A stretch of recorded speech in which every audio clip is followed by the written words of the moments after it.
Hello, this is Game Boy Hero. I have Metro Xer. Welcome back to Sonic CD. Hello, trip to Collision Chaos with the shield. Right away, they're being pretty nice. So here's our secondary storyline. Oh no. She's captured again. Oh no. Well, really for the first time, but I mean. This is our third take. This is again. I'm sorry? Never mind. Anywho, Collision Chaos is the obligatory pinball level. After Spring Yard Zone, or Sonic 1, and eventually Casino Night. Yeah, it's pretty okay. This is like my second favorite zone in like the game, so you know, the game starts off pretty strong, I think. After Palm Tree Panic, a couple reasons why we can get to it. Until then, I'd like to point out that well, once you're done listening to the American speedrun shoot music. Oh right, we're using the US sound effects for this one. Yeah, US sound effects. But we're listening to the Japanese soundtrack of Collision Chaos. And I'll say it's better than the US one for me. Not for me though. Because while like I do like this track a lot, but I think that because the Collision Chaos tries to be kind of like this kind of druggy pinball-y zone with its design and like its background and stuff, that the US soundtrack is like with its kind of distorted guitars and stuff, it fits better. That's kind of my opinion on it. I get, but I like the song just by itself when it's standalone. Yeah, I mean, yeah, I'm obviously I obviously prefer the for the atmosphere, but I think the atmosphere really helps it, you know. And there's the praying mantises from Sonic 2. Which are less threatening than what you really think. Yeah, you can go like spin dash and the little sides bounce off. Yeah, which is grateful. Also, see the bugs. Yes. Did we mention in the last video that the capsule destroy every enemy in the level? No, we haven't. So there you go. That's kind of shown off right there. The only thing for the past though, the future and the present still has enemies, so they're kind of weaker. Yeah, I mean, no, there's still like stronger enemies in the present. Like those are still present, but they're not like as many of them. But in the future, yeah, definitely not. Well, yeah, I can see that. Anyway, let's go back to the. No way, I don't do it here yet. Yeah, I'm not gonna lie. It's weird. I thought. Go ahead. I'm not gonna lie. I was gonna go back to the music. Just I don't like the past music in Collision Chaos that much. I don't think it fits too well, or just generally doesn't sound as good as the other tracks. You know. I don't know. I like there's a certain part of it I like. The rest of it, meh. Yeah. Okay, there we go. Now we're back to the present. I might show off a good future or a bad future in these levels. I mean, just in my regular playthrough, but I will show a bad future for every video. Right. At least once. So you won't get to miss them. The bad features, I think we said in the last video, they're mainly pointless, but I like them just because bad features tend to have like the better soundtracks, and I'm kind of a sucker for like kind of 90s style dystopian environments, so I think they're cool. I wouldn't say the usage is more like just what would happen kind of thing. Yeah. Also reminds you of Sonic Underground. Don't.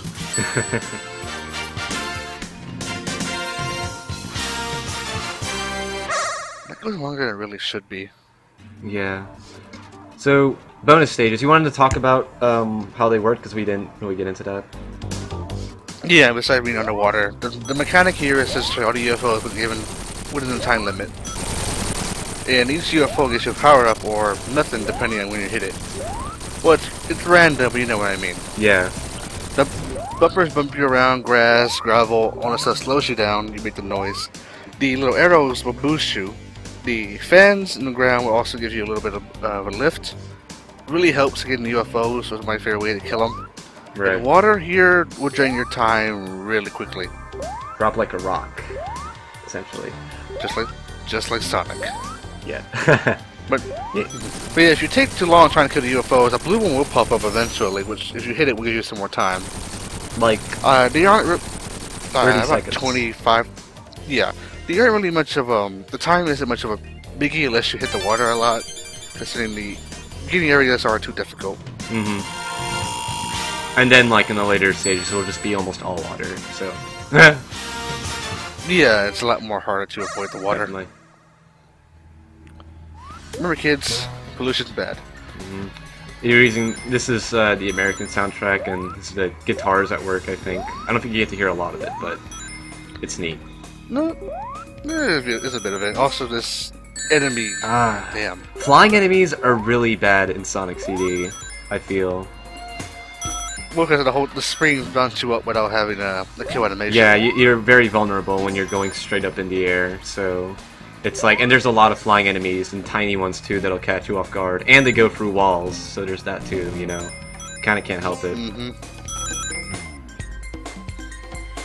The little, I don't know their names or what do we call them, the little projectiles that spew out of the ground every now and then. Yeah, the little, like, kind of machine thingies. That thing right there.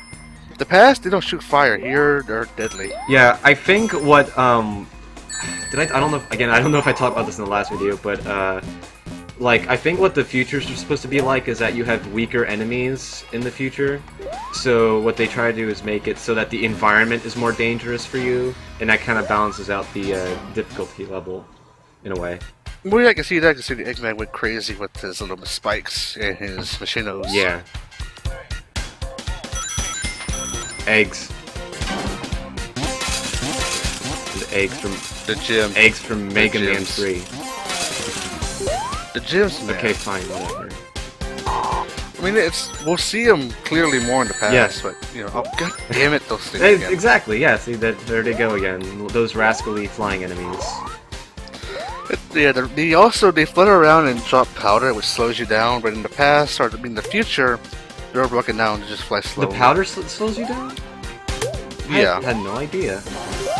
You can see it barely, but it's there. Oh, that's a cool little thing, I guess. I just thought it was just kind of like a visual effect. Oh no, it actually does something. So I wanted to talk about, talk about the music. Collision Chaos, kind of why it's like my favorite zone, is because it's a pinball stage, but without kind of the typical pinball tropes. Because you know how like Spring Yard and like later Sonic games, it's always in a casino or whatever. Here it's kind of like some sort of like futuristic Las Vegas going on or something. So I guess it's still a casino, but at the same time, it's like an alien casino. And I think that makes it really cool. And also... I wouldn't say casino, I don't know the right word for it, just... An alien bar. I guess. It looks different from what we've seen so far. And that makes it very interesting. And also the background is upside down at the top, so there's that too. Which is real... I should say the world is completely upside down considering the way the clouds are shaded. Yeah. I mean, I guess they're just going all out for that whole trippy effect, I guess. Yeah, you're right, the clouds are upside down, I think. They look like that with the shading. Yeah. It's hard to tell, because there's no, like, real defined line that you can differentiate it. Yeah. The eggs here is really just obstacles or really do anything. Unless you want them points so bad. You need your points in Sonic CD, you get extra lives. I think like 50,000 you get an extra life. I think it's 100,000. 100,000, okay. Yeah. Lives generally aren't a problem, I don't think. They give you a fair amount of them, if you, especially if you know where to look. Plus with the game, the way it saves, you don't have to worry about it. Unless you really want to keep those rings or emeralds. Oh, that's right, the game saves. Yeah. I tend to go through it in just one go. I kind of forget about the whole saving thing. Well, back then it's kind of understandable. It's kind of understandable with the loading times and whatnot. I don't think this game. Yeah, the version you're playing, you're not showing the loading times. No, because they take a while. I guess so. But like the little screen, you know, like the little world screen that pops up. Oh, that's only for the PC version or the gym's version. Oh, okay. Yeah. That wasn't in the original. I like that thing. I thought it was a neat tidbit. The actual world sprite is in the game, but it's only as an unlockable. Okay. It's for the sound test. Also, I wanted to point out, you don't really get to see it too much in this video, but Collision Chaos kind of has this kind of landmark thing in the second zone, where it's like this big rotating cylinder with tiny platforms on the side, and it's kind of this fake 3D effect. But it's kind of cool because I think it shows one of the advantages of Sonic CD having big exploratory levels, in that they could put in like these landmarks that are really defining of a character and gives it like personality and stuff like that. You know. I don't know. Well, those fake 3D things are also in Sonic 3 and Knuckles. Sky Sanctuary. No wait. Lava Reef. Well, yeah, but this is the first time they actually do fake 3D, so I don't know. I think it's... There's always just regular Sonic 2 bonus stages.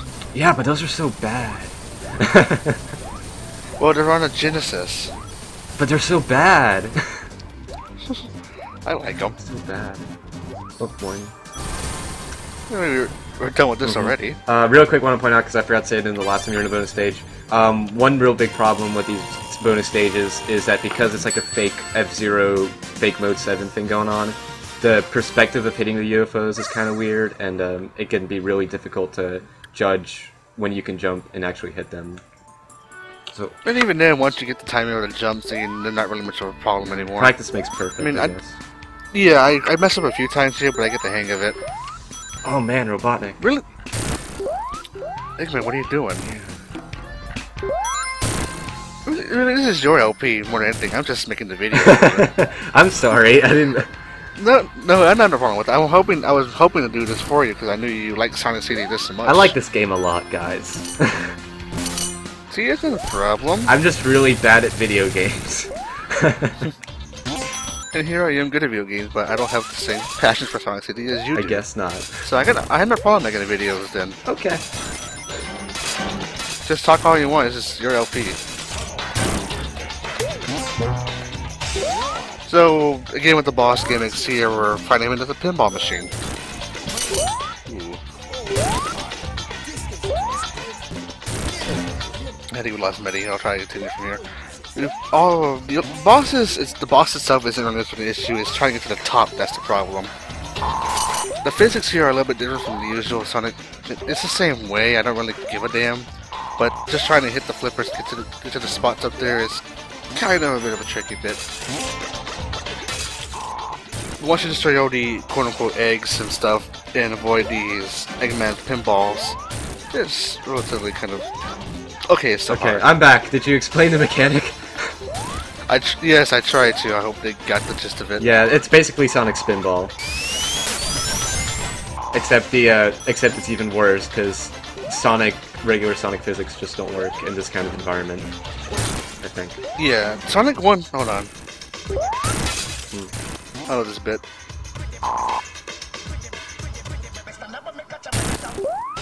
Okay. Boy, it works. You don't have to loop it. Yeah. But yeah, the boss itself just takes a few hits and then that's it. And with that, we're done with the act. Yes, sir. That was Collision Chaos. Good zone. Alright. And the next zone is even better. We'll see you for Title Tempest.